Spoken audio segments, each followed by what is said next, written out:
Ça ne se voit pas. D'accord, oui, on peut pas le C'est sur invitation et après, on se met sur invitation.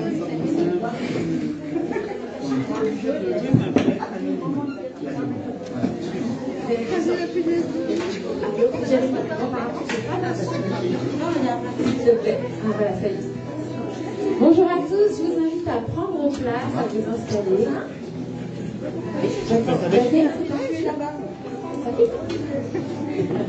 Donc bonjour à tous, bienvenue dans les églises de Châteauroux. Et je suis contente parce que je vois qu'il y a des gens qui sont venus ce matin prendre un thé ou un café un peu plus tôt pour pouvoir échanger ensemble. On va pouvoir commencer.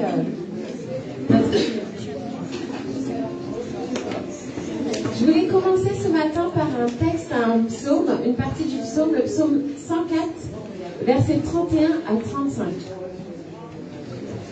Et après on lira là, plutôt avant, mais je trouvais que ça pour commencer, c'était mieux de commencer par cette partie-là du psaume. Gloire à jamais à l'Éternel, qu'il se réjouisse de ses œuvres. Son regard fait trembler la terre, il touche les montagnes et déjà elles fument. Je veux chanter pour l'Éternel ma vie durant, célébrer mon Dieu en musique tant que j'existerai.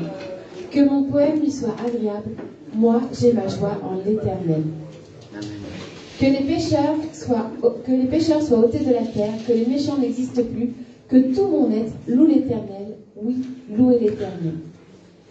Et pour changer un petit peu ce matin, j'ai demandé à Charlène si elle voulait bien faire la prière pour introduire ce matin ce culte et ce moment ensemble. Merci Charlène. Seigneur, nous venons ce matin te louer, te glorifier, t'élever, mais nous ne voulons pas le faire de façon naturelle ou de façon humaine, mais par ton esprit. Nous invitons le Saint-Esprit ce matin à prendre le contrôle de cette assemblée, de ce culte, de chaque personne qui va intervenir, parce que sans le Saint-Esprit, nous ne pouvons rien. Et Seigneur, toi, tu regardes au cœur, au-dedans de chacun de nous. Donc, nous demandons, Saint-Esprit, de disposer nos cœurs et nos esprits pour accueillir le message authentique de la parole de Dieu. Nous remettons aussi chaque personne qui va présider ce matin, Claire, le pasteur qui va transmettre le message, et les différents moniteurs des écoles du dimanche. Je te remets chacun de ces personnes entre tes mains, parce que ce sont ces canaux de transmission de ta parole.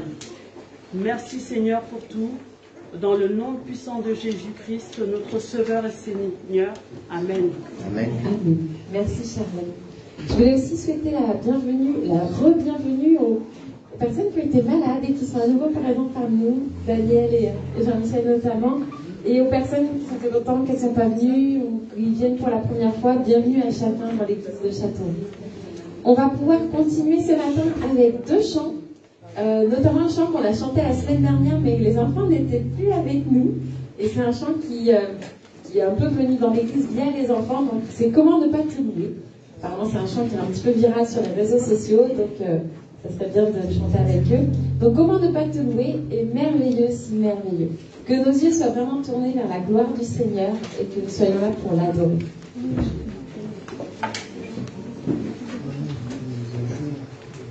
Alors, les enfants, nous les adultes, on maîtrise moins. Donc, allez-y, franchement, vous le connaissez bien. Donc, je vous invite à vous lever et c'est parti. Ça va aller. Si vous voulez bouger, n'hésitez pas.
merveilleux, si merveilleux et ton immense amour.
Et on va lire un autre texte, enfin une autre partie du psaume 104. Alors c'est un psaume qui est assez long, mais l'ensemble du psaume m'a vraiment plu.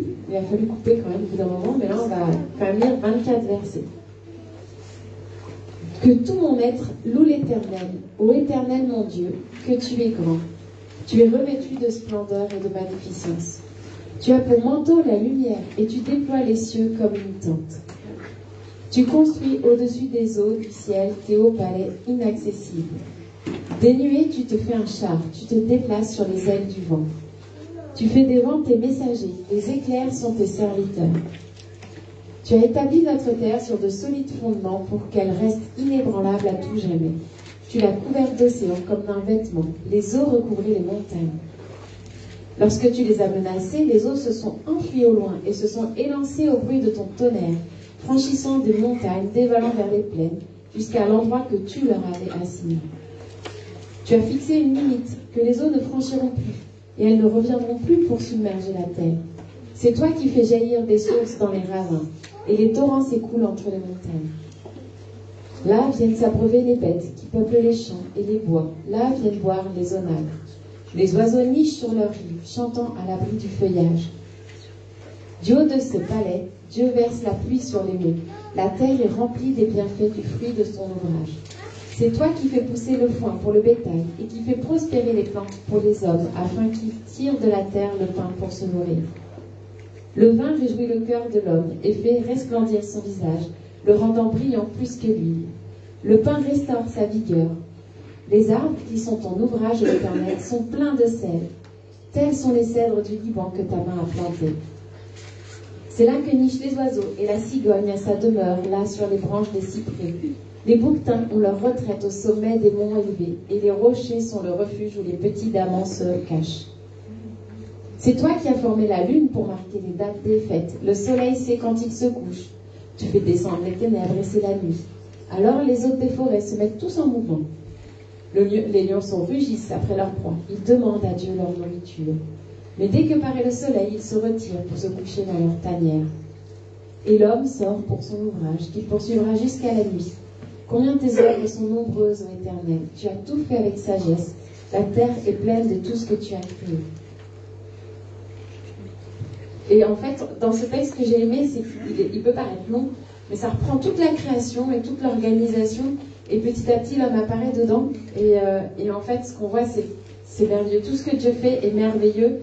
Et sa gloire est immense. On peut vraiment découvrir sa gloire en observant la nature, à la fois dans les rythmes, la nuit, la journée, dans les temps de pluie, les temps plus chauds, plus secs. Tout ce que Dieu permet est vraiment merveilleux.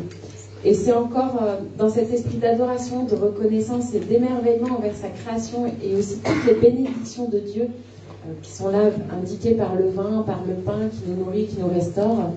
Et donc je voudrais continuer un peu dans cet esprit d'adoration avec 3 chants. Lumière du monde, merci, parce qu'un chant de reconnaissance me semblait indispensable après tout cet émerveillement. Et ton nom. Je vous invite à nouveau à vous lever et on va pouvoir chanter ces 3 chants. Je sais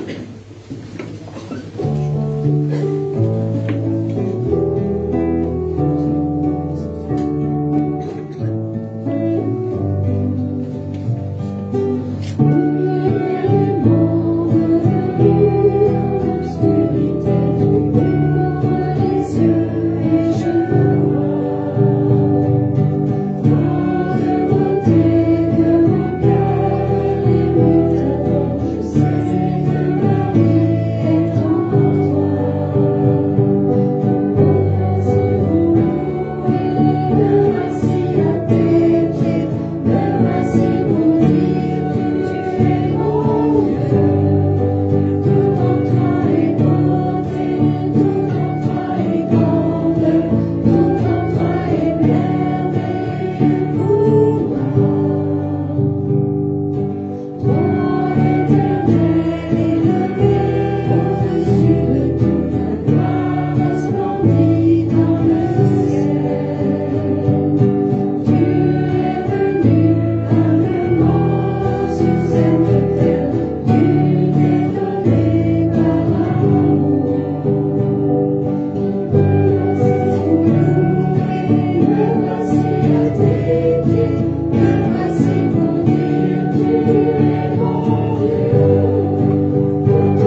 Et je vais laisser la place maintenant à Elcio pour son message.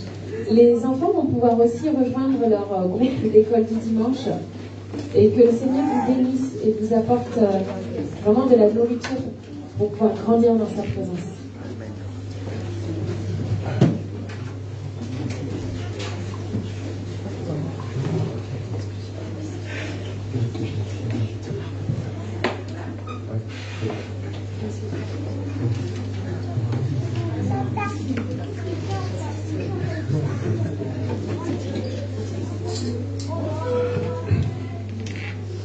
Bonjour à tous.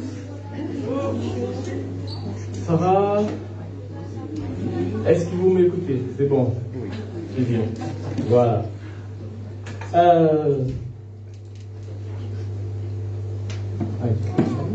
Adorer, c'est mon désir. Si vous êtes habitué à venir à l'église, vous savez que ce mot, c'est un mot qu'on utilise souvent à l'église. Adorer Dieu. Hein? Vous êtes d'accord?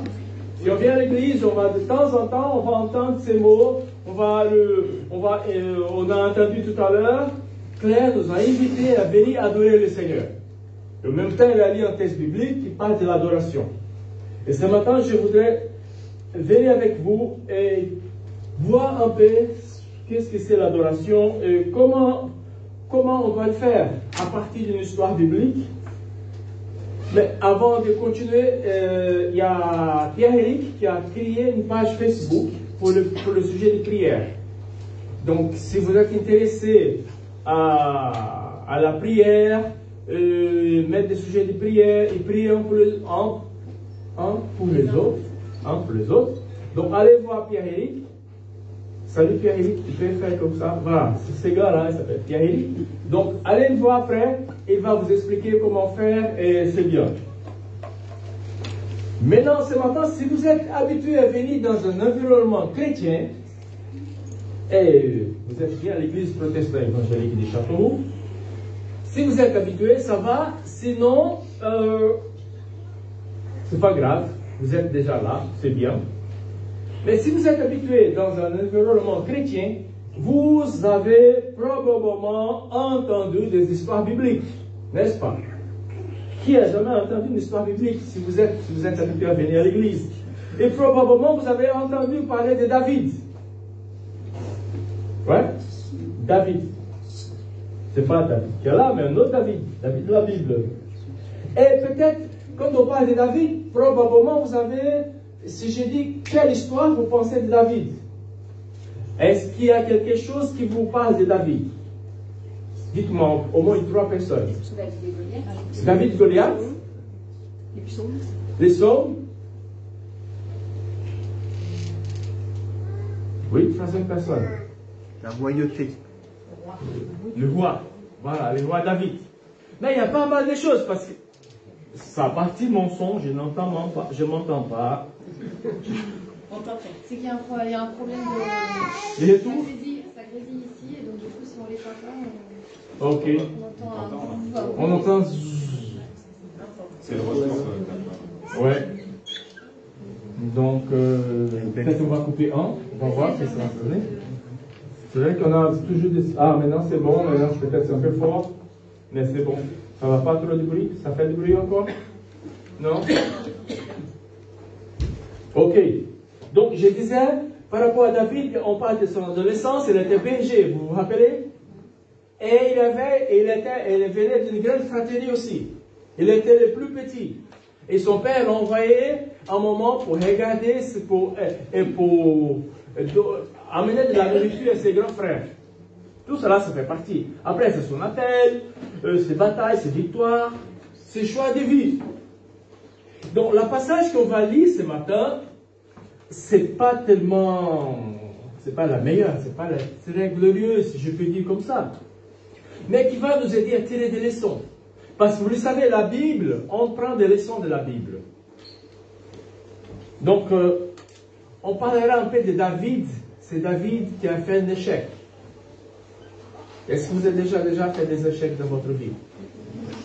Et moi aussi. Ouais. Et l'échec, c'est pas beau, hein?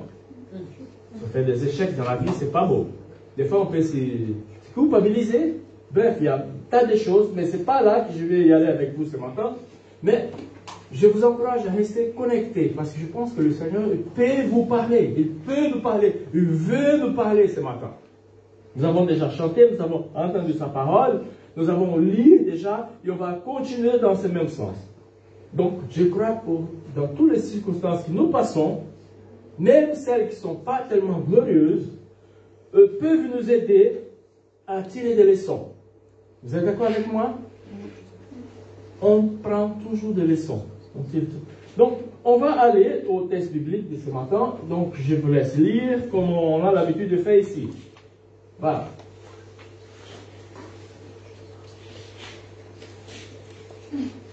Ça va, Rachel? Ça va. Le Seigneur envoie une maladie à l'enfant que la femme d'Uri a donnée à David. David supplie Dieu pour l'enfant, il se met à jeûner, et quand il rentre chez lui pour la nuit, il se couche par terre. Ses serviteurs les plus respectés viennent auprès de lui. Ils l'invitent à se relever. Mais le roi refuse et ne veut rien manger. Elle chiotait devant. Pardon. Et ne veut rien manger avec eux. Au bout d'une semaine, l'enfant meurt.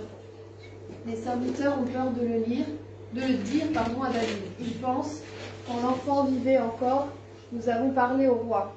Il ne voulait pas nous écouter. Comment lui annoncer maintenant que l'enfant est mort? Il risque de réagir très mal.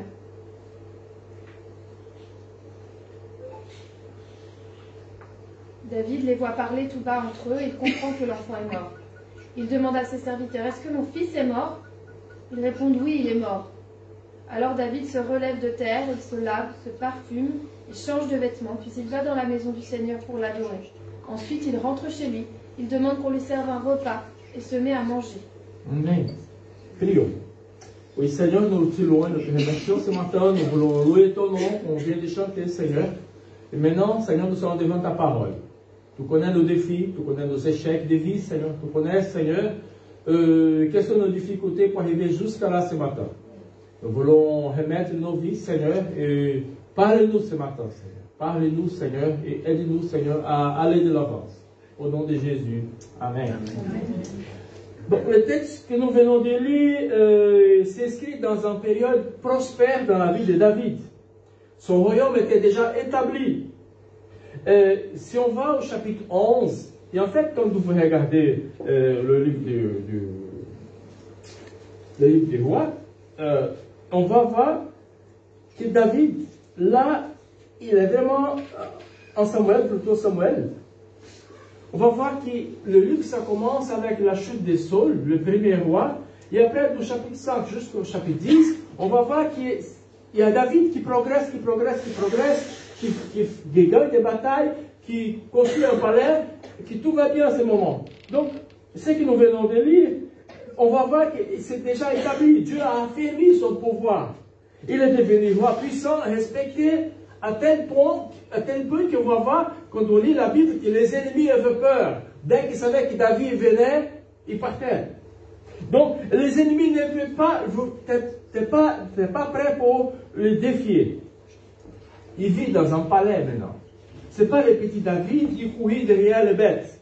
C'est un roi maintenant. Il a un palais. Il a des serviteurs. Il a des gens qui sont autour de lui.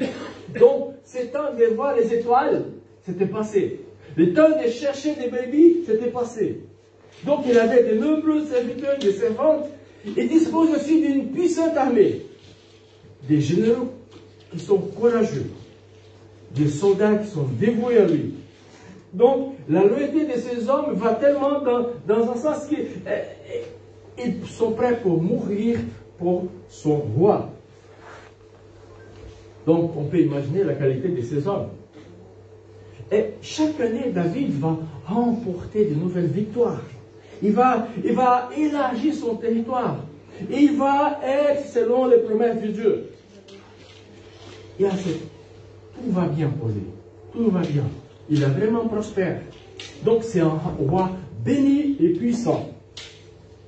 Amen. Tout va bien. Il n'y a pas de souci.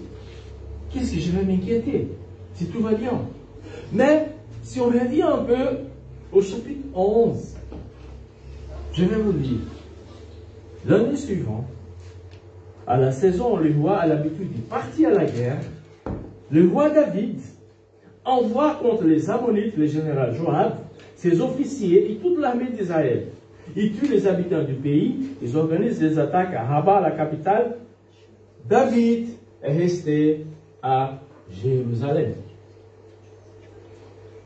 Il a ce passage qui va marquer en tournant dans la vie de David.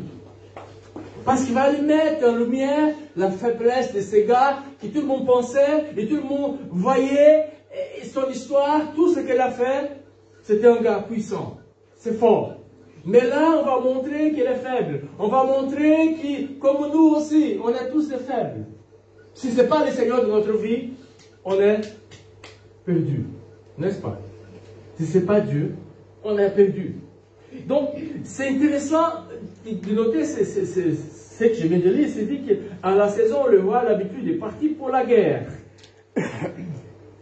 Donc, David devait partir à la guerre. Mais qu'est-ce qu'il fait? Il reste à Jérusalem. Et c'est à ce moment qu'un jour, vous connaissez, peut-être vous connaissez l'histoire, ou peut-être pas, mais David était là, et dans son palais, il est là tranquillement, pendant que ses soldats font la guerre, il voit une belle femme, il dit, waouh, qu'est-ce que c'est cette dame? Il va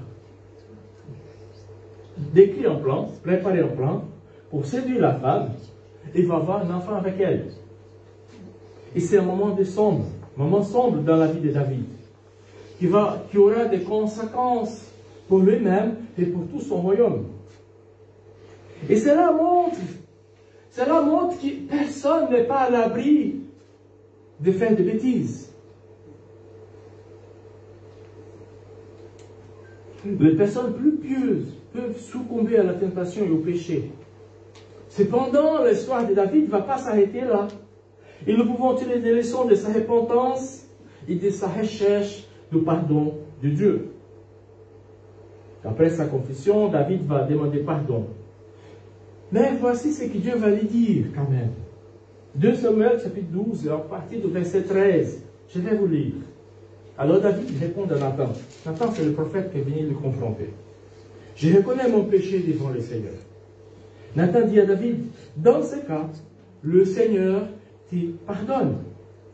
Tu ne vas pas mourir. Mais, dans cette affaire, tu as gravement méprisé le Seigneur. C'est pourquoi ton enfant, qui vient de naître, doit mourir. C'était la décision de Dieu pour lui. Et cela va arriver quelques jours plus tard. L'enfant va devenir malade. Et pendant ce temps, David va se venir devant le Seigneur, il va se prosterner, il va demander, Dieu, pardonne-moi, Dieu, est-ce que tu peux faire pour cet enfant puisse... Donc il va prier, il va gêner. Même sachant que Dieu a déjà donné la sentence, il va continuer à venir vers le Seigneur. Et là, ma question ce matin pour nous qui vivons ici à Châteauroux, c'est quelle leçon pouvons-nous tirer aujourd'hui de cette situation malheureuse vécue par le grand roi David? Est-ce que nous gardons la persévérance dans les moments des épreuves de notre vie? David reste prostré, il demande l'aide, il croit que Dieu peut intervenir, c'est vrai, Dieu pouvait le faire. Il savait que Dieu pouvait effacer cette transgression, il pouvait aussi donner la vie à son fils. Il dit, parce que tu m'as pardonné, Seigneur, tu pouvais bien quand même changer la situation. Et là,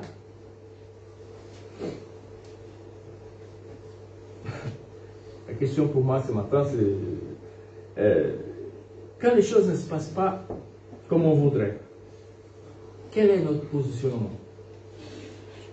Quand les choses ne se passent pas comme je pense que ça doit se passer, qu'est-ce que je fais? Après avoir appris la mort de son fils, David, à la surprise de tous ses serviteurs, il va s'élever, il va prendre sa douche, il va changer ses habits, il va directement à la maison du Seigneur adorer. Mon Dieu, quelle leçon inexplicable de la part de David. Combien de nous feront la même chose? Assumer ce rôle d'adorateur au milieu de la douleur. c'est véritablement assumer notre soumission à Dieu, le Dieu Tout-Puissant. Même si vous êtes frustré, même si vous n'avez pas obtenu la réponse, mais je vais louer le Seigneur. C'est ça que je voulais parler avec vous. C'est ça que je voulais revenir chez nous ce matin. Quand les choses, ça ne va pas bien. Parce que c'est tellement bien quand tout va bien, on loue le Seigneur, on danse, on fait la fête, on crie. Mais dès que les choses, ça ne va pas comme on pense, et David, il va se disposer à adorer Dieu. Il sait que Dieu contrôle toutes choses. Une autre question pour nous ce matin. Combien de fois, ça manque pour nous de louer Dieu, de l'adorer, lorsque nous traversons des situations contraires à notre volonté? Vous savez, j'ai 2 enfants. Quand nous étions en Afrique de l'Ouest, André, il avait, je sais pas comment dire, peut-être 9-10 ans. Il a commencé à cigaretter un peu. Et nous sommes allés voir un médecin. Et le gars, ce qui m'a beaucoup choqué, c'est qu'il a pris la clé de sa voiture, il a gratté André comme ça. Il a dit, ah non, ça fait rien ça, il faut faire un médicament. Nous sommes arrivés en Afrique du Sud. Et le truc, ça a commencé un peu partout. Et nous sommes allés voir un médecin. Et le gars a dit, ah, il a une maladie que ça ne va jamais guérir. Je ne sais pas comment on appelle ça en français. Psoriasis. Voilà. Et je n'ai jamais entendu ce mot avant. Et je suis allé sur le dictionnaire et j'ai cherché les mots. Et j'ai lu concernant. J'ai commencé à lire partout. C'est où j'ai cherché. Et j'ai vu que c'était vraiment quelque chose de grave. Et là, c'était très, très, très dur. Il a dit, mais pourquoi André? C'est moi. Pourquoi André, mon fils? Qu'est-ce qu'il a fait pour qu'il puisse lui donner cette maladie? Et c'était un moment très, très, très compliqué pour moi. Et je suis venu devant le Seigneur et je dis, mais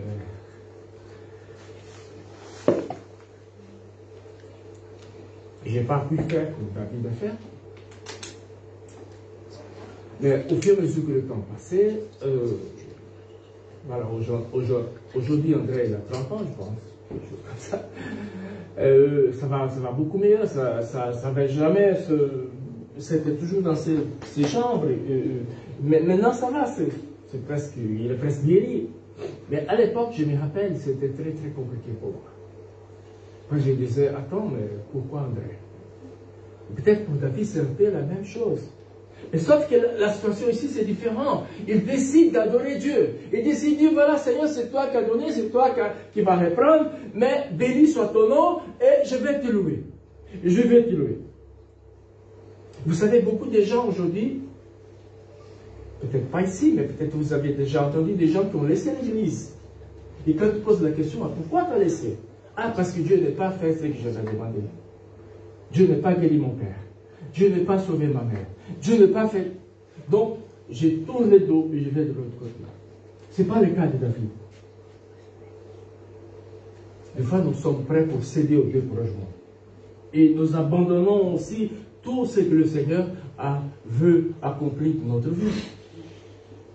Et nous arrêtons à mi-chemin parce que notre vision est limitée. Nous voyons ici ces moments, mais le Seigneur, il connaît tout. Il voit de l'extérieur. Il voit quel est le chemin qu'on doit parcourir. Je ne sais pas où vous êtes aujourd'hui. Je veux simplement vous encourager à persévérer. Même si tout ça va, même si tout, pour le moment, il n'y a rien qui s'est montré. Mais continuons à adorer le Seigneur. Continuons à lui faire confiance. Continuons à dire, voilà Seigneur, tu es mon Dieu. Et je ne vais jamais te laisser tomber. Même si ma vision est limitée à ce moment. Même si avec des brouillards, des larmes, je n'arrive pas à regarder un peu plus loin. Je perds la direction, Seigneur, mais je vais rester là. Alors qu'il avait de l'espoir, David a tout fait pour obtenir le survie de son fils. Mais dès que le Seigneur a exécuté la décision, voilà, il part pour adorer Dieu. Et maintenant, ma question, c'est comment adorer? comment adorer au milieu de la douleur et de la souffrance. Moi, franchement, je n'ai pas de réponse pour vous donner. Mais je pense que nous pouvons apprendre avec cette histoire. On peut suivre un peu les traces de David. Avant d'adorer, le verset dit qu'il s'est levé. Et je pense que la première chose pour nous, dans les moments de souffrance, de misère, de difficultés, face à la douleur, face à la difficulté, face à toutes ces choses, je reste debout. Je reste devant le Seigneur.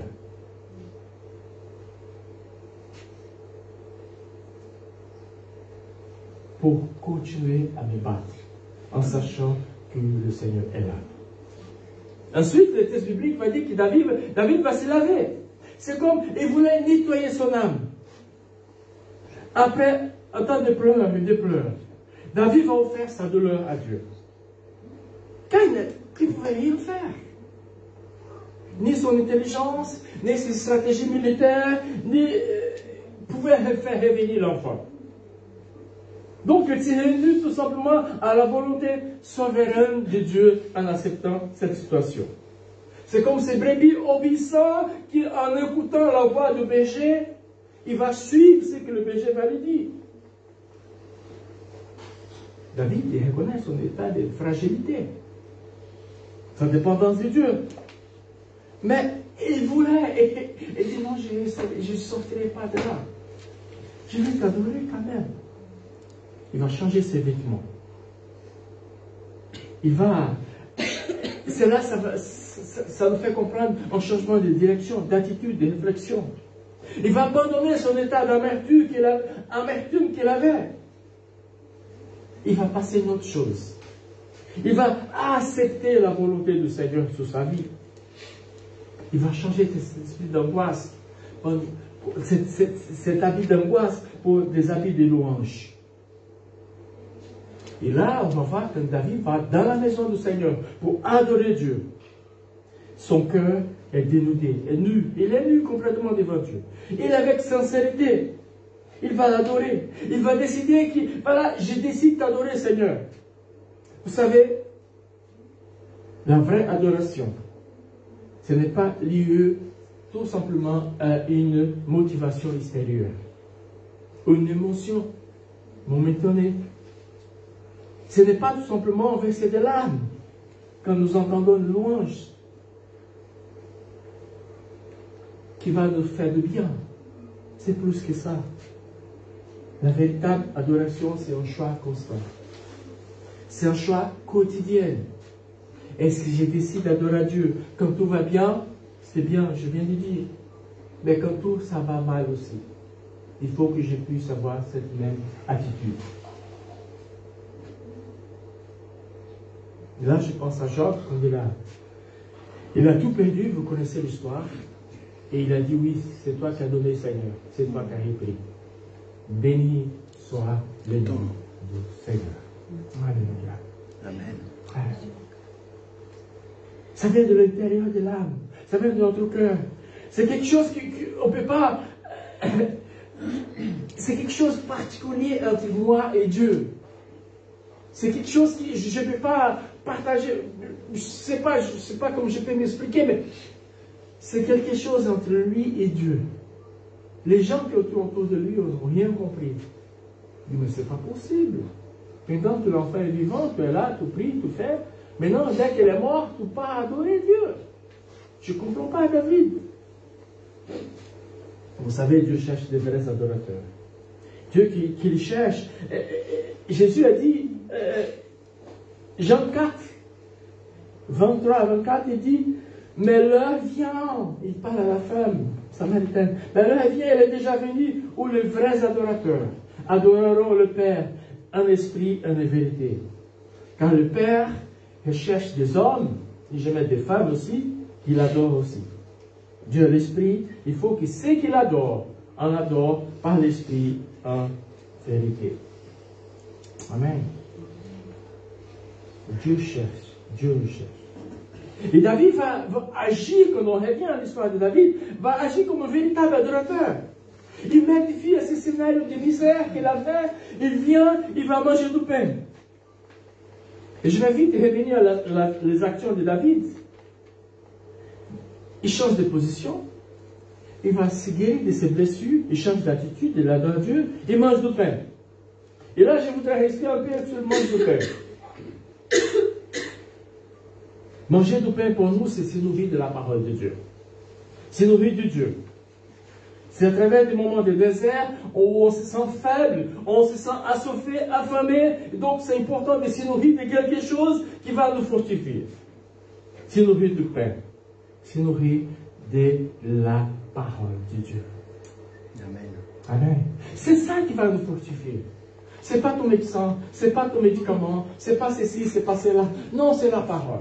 C'est la parole de Dieu qui va nous fortifier dans les mauvais jours.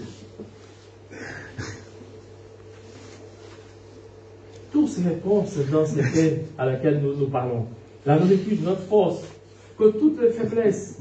Et la Bible dit, vous connaissez probablement ce verset de Psaume 119, verset 105. Lampe à mes pieds, c'est la parole. C'est elle qui nous guide.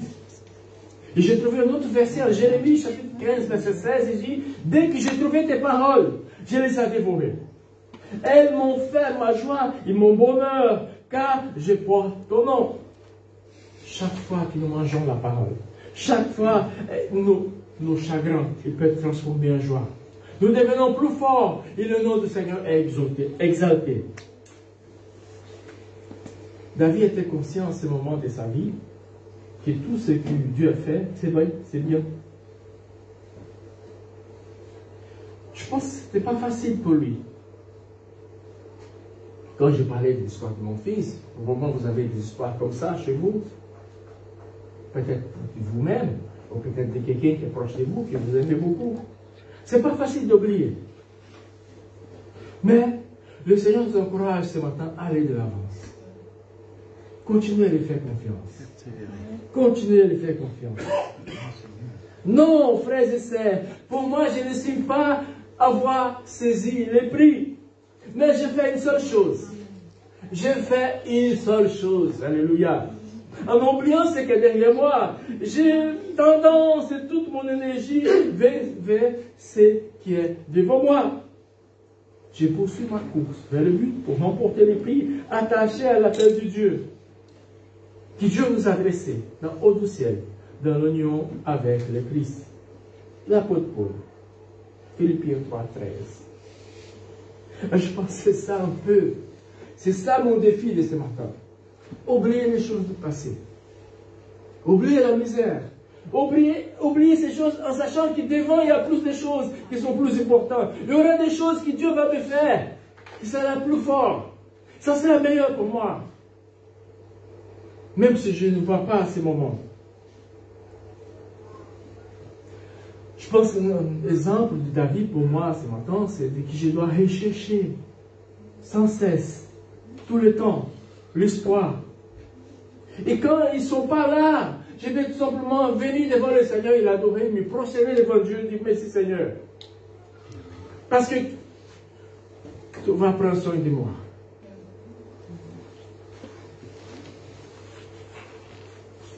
Vous savez, après des hivers rigoureux, le plus beau temps peut arriver. Les témoignages de David nous le montrent. Et on sait que, quand on connaît l'histoire de David, on sait que Dieu a fait un miracle pour lui. On a fait un grand cadeau. Il est venu vers la même femme qui était déjà sa femme. Il a fait un nouveau enfant. Vous connaissez quel est cet enfant? Salomon. Et Salomon, c'est le gars qui a pris la place de son père quelque part. Donc c'est ça. Imaginons si David s'arrête là. Qu'est-ce qui va se passer? Non, il a décidé, non, je vais faire. Je vais t'adorer, je te connais. Je te connais pas, c'est pas parce que les autres m'ont parlé de toi. Je te connais parce que je marche avec toi. Je sais depuis petit, depuis que j'étais en berger. Le loup est venu, je l'ai tué. Le lion est venu, je l'ai tué. J'ai tué ce géant. Goliath, qui a insulté ton peuple pendant 40 jours. Tu me fais grâce. Tu ne vas pas me laisser tomber maintenant. On a tous des expériences avec Dieu, n'est-ce pas? Le Seigneur a déjà fait des choses pour nous. Le Seigneur déjà était toujours bon. Toujours bon, toujours bon, toujours bon.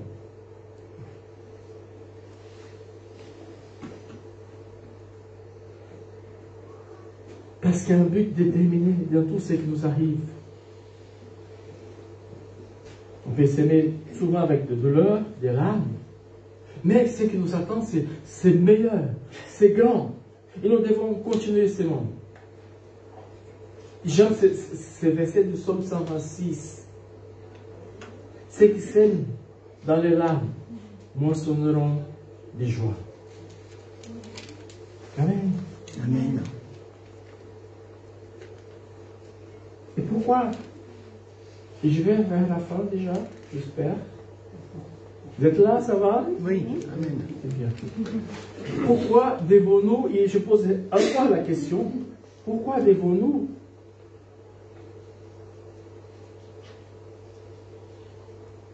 c'est pas grave. Pourquoi devons-nous nous réjouir et adorer Dieu au milieu de la douleur? C'est quelque chose, des fois, c'est incohérent de penser ça. Et beaucoup vont dire c'est impossible. Je ne vais pas le faire. Je ne vais pas le faire. L'autre diront, ah, c'est de la folie. Mais la Bible nous apprend que c'est la clé pour vivre l'extraordinaire de Dieu. Vous savez, je parle de moi, je passe sur cette terre, c'est vrai comme nous tous nous passons, mais je ne voulais pas tout simplement passer pour passer. Je ne voulais pas faire comme la multitude qui passe. Je sais que Dieu, l'extraordinaire de Dieu, est pour moi aussi. L'extraordinaire de Dieu est pour moi aussi. C'est pour chacun de nous. Écoute ce qu'il dit, Romains 5, versets 3 et 4. Mais encore, nous tirons fierté même de nos détresses. Car nous savons que la détresse produit la persévérance. La persévérance conduit une fidélité éprouvée. Et la fidélité éprouvée nourrir l'espérance. Amen. Amen. Alléluia. C'est ça. C'est ça que nous comprenons. C'est ça que nous nous approchons du Seigneur. C'est ça que nous lisons sa parole. Cet texte peut nous encourager dans le moment de détresse. La détresse va produire la persévérance. C'est là au milieu de la douleur que Dieu des fois veut façonner mon caractère. C'est là qu'il peut perfectionner ma foi. C'est là que, par le désert de la vie à laquelle, c'est là que nous pouvons nous approcher du Seigneur. Peut-être vous passez des situations pour dire, mais tu es où, Seigneur? Pourquoi tu ne fais pas pour moi? Pourquoi tu fais pour mon voisin? Pourquoi tu fais pour tel? Pourquoi tu fais pour l'autre? Et moi, tu ne me vois pas, Seigneur. Vous avez déjà arrivé des choses comme ça? Pour moi, c'est déjà se passé. Oui. Je dis, mais pourquoi? Sauf les autres. Moi, Et là, le Seigneur veut nous apprendre à reconnaître les dons de la vie, le miracle qu'il nous donne. Donc, c'est au milieu des déserts, des fois, de la vie, que nous avons la certitude que nous avons un si grand Dieu, qui nous aime, comme personne ne pouvait jamais m'aimer. Mon Dieu qui va me laisser jamais tomber. Mon Dieu qui connaît votre culte, même quand vous ne montrez pas. La force de parler, il fuit nos pensées, il recevra notre vrai culte. Il peut transformer la douleur en joie, nos cris en rire, notre faiblesse en force. Soyons comme David, des vrais adorateurs, qui vont adorer le Dieu, l'Esprit en vérité.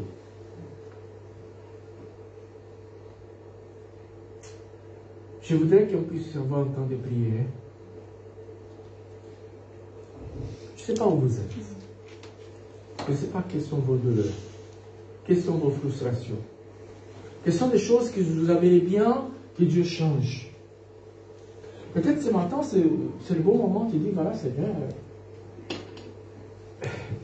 Je voulais être un adorateur. Des fois, je le suis, mais pas tout le temps. Et peut-être ce moment, vous passez pour des moments très compliqués. Mais le même Dieu qui a entendu David, il est là ce matin. Il peut vous apporter du soutien. Il peut vous réconforter. Peut-être vous ne voulez pas voir ce que vous aimeriez bien voir, mais vous aurez la paix de Dieu. La paix qu'il est là, qui va continuer avec vous. Donc, si vous voulez bien, peut-être vous pouvez prier. Peut-être pas de longue prière, comme ça on donne la possibilité de plusieurs personnes de prier, si vous voulez bien. C'est à vous. Notre Père, tu nous aimes d'un amour éternel. Seigneur, tu nous as donné ta paix, tu nous as donné ta fidélité. Seigneur, c'est vrai que parfois, quand nous passons par des épreuves, nous ne savons pas pourquoi nous y passons. Mais Seigneur, nous savons que tu es toujours présent avec nous, Seigneur. Comme les nuages peuvent cacher le soleil, mais le soleil est toujours là. Et Seigneur, ce matin, je te prie pour ceux ce matin qui sont dans la difficulté, qui n'ont pas cette opportunité d'être dans l'adoration malgré les difficultés, Seigneur. Transforme leur cœur. Viens vers eux, Seigneur, par ton Saint-Esprit. Et Seigneur, que tu leur donnes, Seigneur, ta joie éternelle, ta paix éternelle. Et qu'avec toutes ces choses, ils puissent t'adorer, te louer, te dire simplement merci, Seigneur. Amen. Oui, Père éternel, tu es un Dieu d'amour, un Dieu qui ne change pas, un Dieu qui reste fidèle. Seigneur, merci parce que, oui, comme ça a été dit ce matin, Seigneur Jésus, même dans les difficultés, Père, tu es là, tu nous relèves. Seigneur, tu nous as choisis pour vivre pour toi, par toi et en toi. Nous te disons merci pour ta grâce. Seigneur, merci pour ta grâce.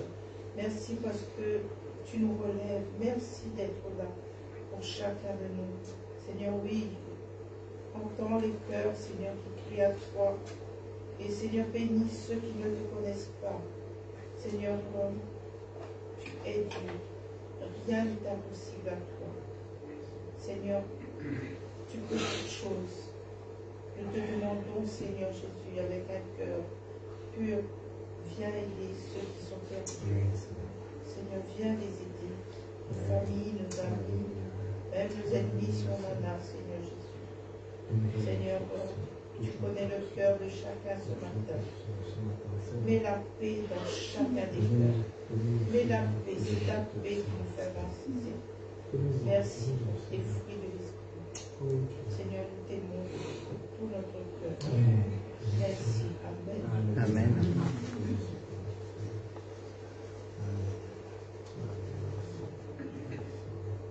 Comment ne pas te louer, Seigneur Jésus, comme nous l'avons chanté, Seigneur, en ce matin, Seigneur Jésus.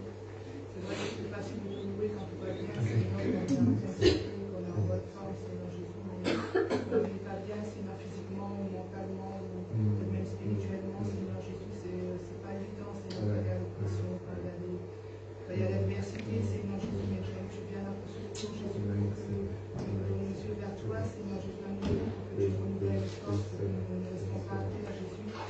Merci parce que tu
merci, de reconnaissance.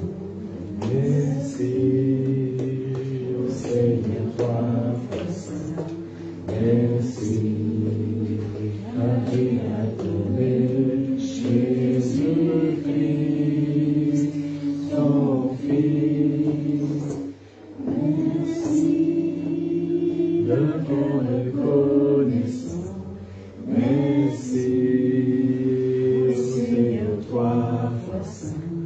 Merci, car tu as donné Jésus-Christ, son Fils. Maintenant, le fait que je suis fort, que je suis riche, que a fait de grandes choses pour nous. Maintenant que je suis fort, que je suis riche, que a fait de grandes choses pour nous. Merci.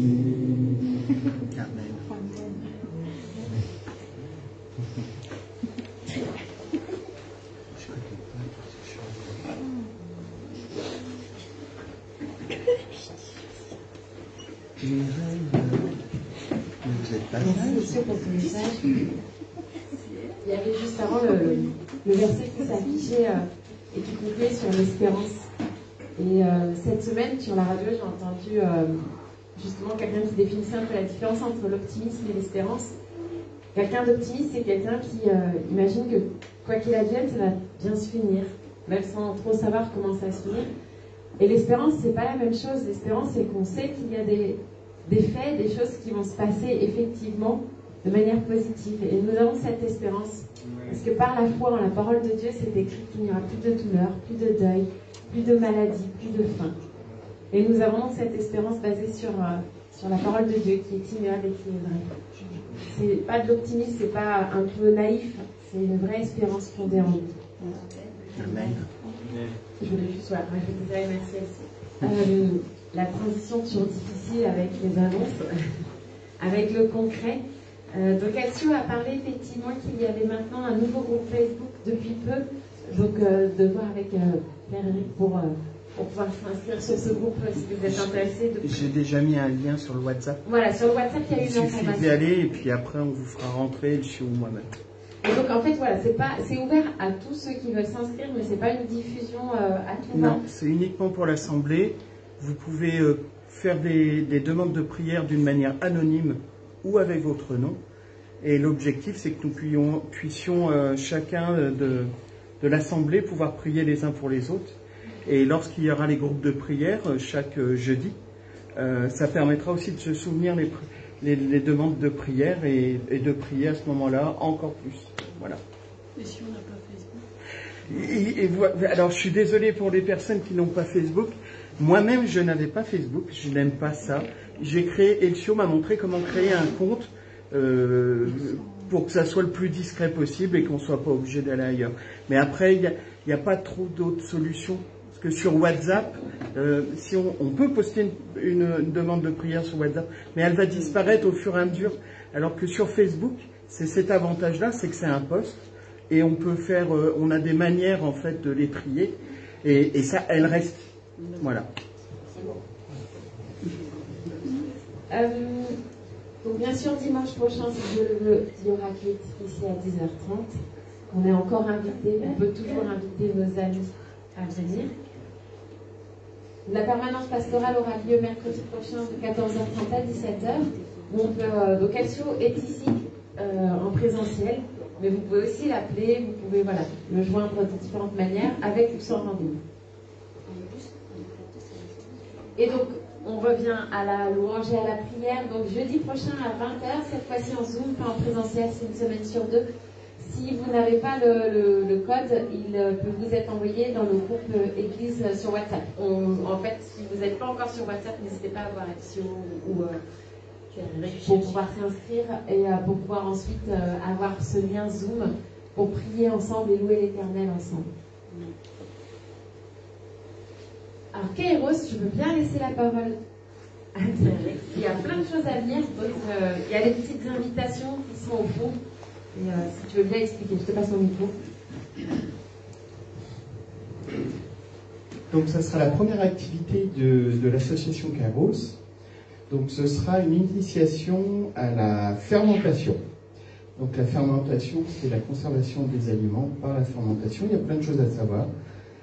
C'est assez intéressant, en tout cas pour moi. Donc venez nombreux. J'expliquerai. C'est vraiment une initiation, c'est du partage. Vous posez les questions. Je vous ferai un petit, comment dirais-je, je vous ferai une présentation. Après, on fera de la dégustation. J'ai préparé plein de choses déjà. Et puis après, surtout, vous allez travailler. Vous ferez vos premiers essais avec moi. Donc, il y a besoin d'un petit peu de matériel. C'est pas du grand matériel. Hein. Il y a besoin d'un couteau, il y a besoin d'un bocal. Le couteau, c'est pour les légumes, hein, pour rien d'autre. Et voilà. Et au fond, alors je sais pas où exactement où. Je pense que c'est sur la table, là-bas, vers les livres. Donc il y a la description de l'activité et puis il y a un petit bulletin d'inscription. Bien entendu, vous pouvez venir, vous serez toujours les bienvenus, mais si on sait à peu près le nombre de personnes, c'est toujours plus sympathique. Bien entendu, c'est pour l'assemblée, mais Kairos a souhaité, et Jenny a souhaité que vraiment ça puisse faire venir beaucoup de monde. Donc là, c'était un peu juste pour faire une communication, mais dans tous les cas, si vous avez des amis, qu'ils fassent partie de l'assemblée ou qu'ils n'entendent pas Dieu encore, c'est absolument pas grave, amenez-les, ça sera toujours un plaisir de les recevoir. Voilà. Merci. Il y a des petites invitations juste pour les amis, là, comme ça, sur la table. Voilà. Donc, vous avez dû l'avoir pour ceux qui sont dans le WhatsApp de l'église aussi, pour les amis. Donc, c'est le début de l'activité de Kairos. Amen. Autre nouvelle activité, donc pareil, au fond, il y a des livres, donc sur la table, il y a des livres comme ça, les son prochain, et ils sont arrivés, c'est pour les prochaines études bibliques qui vont bientôt reprendre samedi 21 octobre à 10h.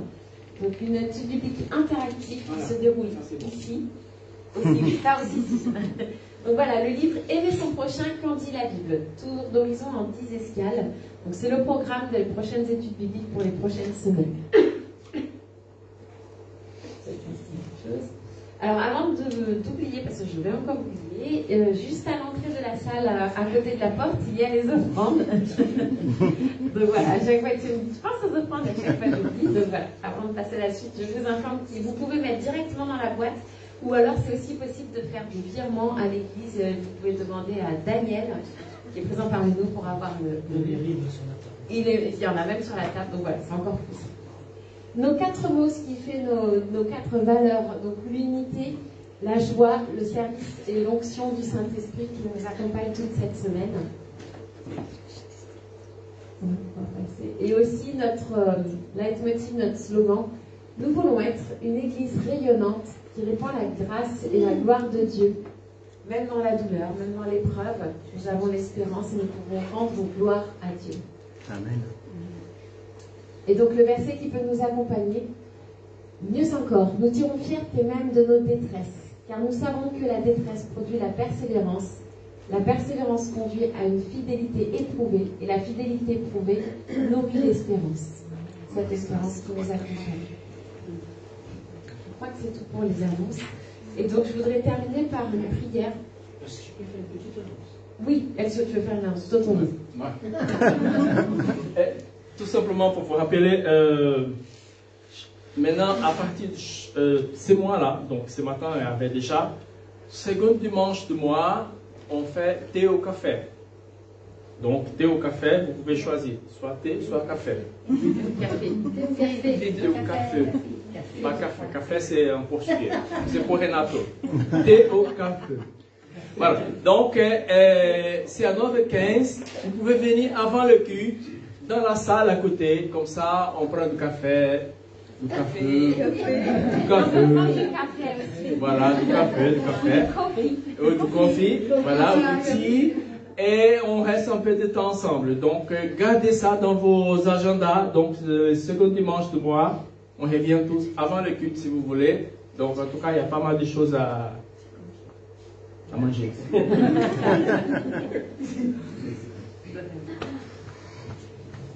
Seigneur, merci pour ton assemblée.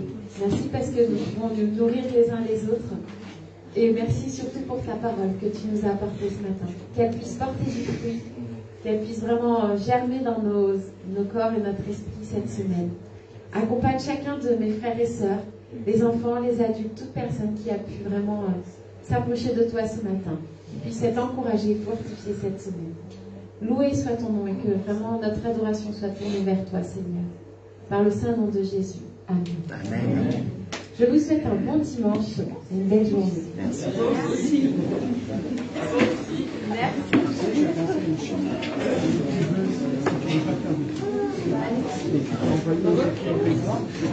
Merci.